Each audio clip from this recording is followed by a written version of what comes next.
구독과 좋아요 먼저 눌러주시고 시작하겠습니다. 고요한 새벽. 한 제자가 부처님께 나아가 깊은 한숨을 내쉬며 말했습니다. 스승님, 저는 매일 열심히 살고 있습니다. 하지만 마음은 늘 무겁고 불안합니다. 밤에 잠들기 전이면 오늘 한 말들이 후회되고 아침에 눈을 뜨면 내일 일들이 두렵습니다. 어떻게 하면 이 마음의 짐을 내려놓을 수 있을까요? 부처님께서는 조용히 미소 지으시며 제자의 손을 이끌어 연못가로 걸어가셨습니다. 저 물을 보아라. 연못 위로 나무십 하나가 떨어졌습니다. 잔잔하던 수면에 잔물결이 잃었다가 곧 사라졌습니다. 저 나무잎이 물 위에 떨어졌을 때 물은 잠시 흔들렸지만 곧 다시 고요해졌다. 하지만 만약 물이 그 나무잎을 붙잡고 놓지 않으려 한다면 어떻게 되겠느냐? 제자가 고개를 갸웃했습니다. 물은 계속 흔들릴 것입니다. 그렇다. 너의 마음도 마찬가지다. 생각은 마치 이 나무잎처럼 떠올랐다 사라진다. 문제는 생각 자체가 아니라 내가 그 생각을 붙잡고 놓지 않는 것이다. 부처님께서는 잠시 말을 멈추고 하늘을 바라보셨습니다. 아침에 나는 실패할 것이다 라는 생각이 떠올랐다고 했소. 그것이 사실이 되는 것은 아니다. 그것은 단지 구름처럼 지나가는 생각일 뿐이다. 하지만 내가 그 생각을 붙잡고 하루 종일 곱씹으면 그 생각이 너의 주인이 되어 버린다. 제자는 깊이 고개를 끄덕이며 물었습니다. 그렇다면 어떻게 해야 생각의 주인이 될 수 있습니까? 간단하다. 생각이 떠오를 때, 지금 이런 생각이 떠올랐구나라고 바라보기만 하면 된다. 판단하지 말고, 싸우지 말고, 그저 바라보아라. 마치 하늘을 지나가는 구름을 보듯이. 그러면 생각은 저절로 흘러가고, 너의 마음은 다시 고요해질 것이다. 그때 멀리서 두 농부가 지나갔습니다. 한 농부는 수레에 곡식을 가득 싣고 있었고, 다른 농부는 빈 수레를 끌고 있었습니다. 부처님께서 그들을 가리키며 말씀하셨습니다. 저 두 농부를 보아라. 곡식을 가득 실은 농부가 더 행복해 보이느냐? 제자가 대답했습니다. 네. 풍성한 수확을 한 것 같으니 당연히 기쁠 것입니다. 그럴 수도 있고 아닐 수도 있다. 만약 그가 옆 사람의 수레와 자신의 수레를 비교하며 저 사람은 나보다 더 많이 실었구나라고 생각한다면 그의 가득 찬 수레는 그에게 기쁨이 아닌 고통을 줄 것이다. 부처님께서는 빈 수레를 끄는 농부를 다시 가리키셨습니다.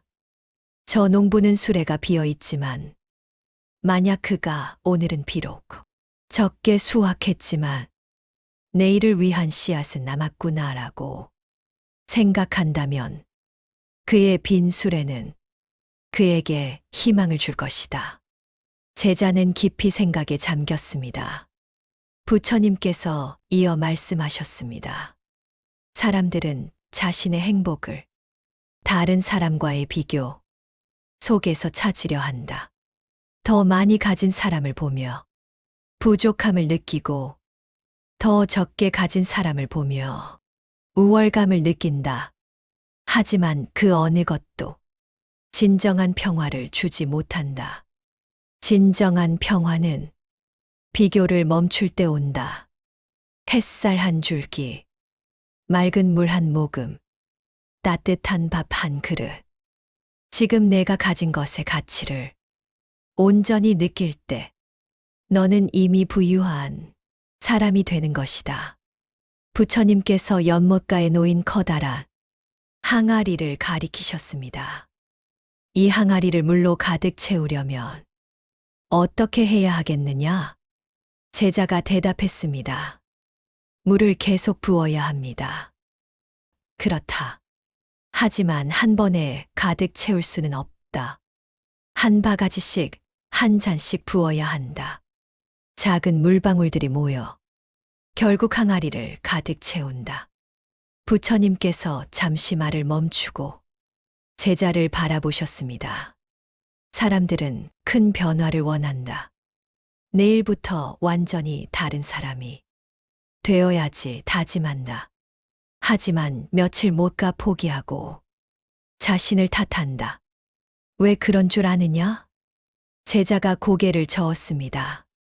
그들은 항아리를 한 번에 채우려 하기 때문이다. 그러나 인생은 그렇게 바뀌지 않는다. 인생은 작은 걸음들이 모여 만들어진다. 부처님께서는 땅에 작은 씨앗 하나를 놓으셨습니다. 이 씨앗을 보아라. 오늘 심으면 내일 싹이 나오느냐? 아니요, 시간이 필요합니다. 그렇다. 씨앗은 매일 햇빛을 받고 물을 받으며 조용히 자란다. 눈에 보이지 않아도 땅 속에서는 뿌리가 내려가고 있다.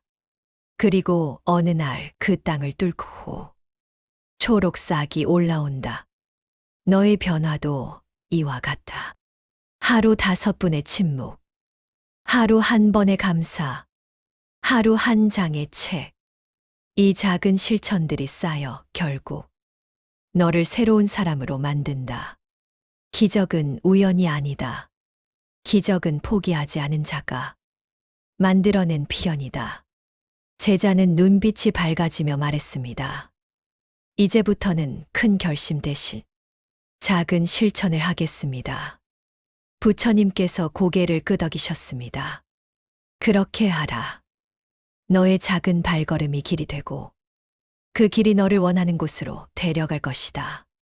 그때 멀리서 두 사람이 언성을 높이며 다투는 소리가 들렸습니다. 제자가 눈살을 찌푸리며 말했습니다. 스승님, 저 사람들은 왜 저렇게 화를 내는 걸까요? 화를 내봤자 서로만 상처받을 텐데요. 부처님께서 곁에 있던 작은 횃불을 집어 드셨습니다. 이 불을 맨손으로 잡으면 어떻게 되겠느냐?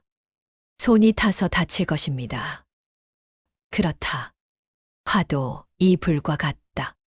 화를 붙잡고 있으면 타는 것은 상대가 아니라 바로 너 자신이다. 부처님께서 횃불을 내려놓으시고 말씀하셨습니다. 사람들은 화가 날 때 내가 이 화를 표출해야 시원하다고 생각한다. 하지만 그것은 착각이다. 화를 퍼부은 후에 남는 것은 후회와 상처뿐이다. 그렇다면 화를 참아야 합니까? 참는 것이 아니라 다스리는 것이다. 화가 치밀어 오를 때 먼저 입을 닫아라. 단 3번의 호흡만이라도 침묵하라. 그 짧은 침묵이 너와 상대를 모두 지키는 방패가 된다. 부처님께서 하늘을 바라보며 이어 말씀하셨습니다. 화는 구름과 같다. 떠올랐다가 반드시 사라진다. 내가 그 구름을 붙잡지 않으면 하늘은 다시 맑아진다. 마음도 그렇다. 화를 흘려보내면 마음은 금세 평온해진다. 하지만 스승님, 상대가 잘못했는데도 가만히 있으면 억울하지 않습니까? 부처님께서 미소 지으며 대답하셨습니다. 억울함은 내가 상대의 화를 받아들였기 때문에 생긴다. 만약 누군가 너에게 선물을 주는데 내가 받지 않으면 그 선물은 누구의 것이 되겠느냐? 여전히 그 사람의 것입니다. 옳다. 화와 모욕도 같다. 내가 받지 않으면 그것은 그 사람의 것이다. 침묵은 패배가 아니라 지혜로운 승리다. 부처님께서 제자의 어깨에 손을 얹으며 말씀하셨습니다. 오늘 너에게 전한 가르침을 기억하라. 생각의 주인이 되고 비교하는 마음을 버리고 작은 걸음을 꾸준히 걷고 화를 다스려라. 이 모든 것은 거창한 수행이 아니다. 오늘 저녁 잠들기 전 3번의 깊은 호흡, 내일 아침 눈을 뜨며 하는 한 번의 감사사. 이것이 바로 깨달음으로 가는 길이다. 기억하라. 천리 길도 한 걸음부터 시작된다. 오늘이 바로 그 첫 걸음을 내딛는 날이다. 제자는 깊이 절하며 말했습니다. 스승님, 오늘부터 실천하겠습니다. 부처님께서 고요히 눈을 감으며 말씀하셨습니다. 그렇다. 너의 작은 변화가 세상을 바꾸는 시작이 될 것이다. 평온한 마음으로 나아가라. 오늘 이 가르침을 들은 당신도 이미 변화를 시작한 사람입니다. 작은 실천이 쌓여 큰 깨달음이 됩니다. 오늘 하루 평온한 마음으로 시작하시기 바랍니다.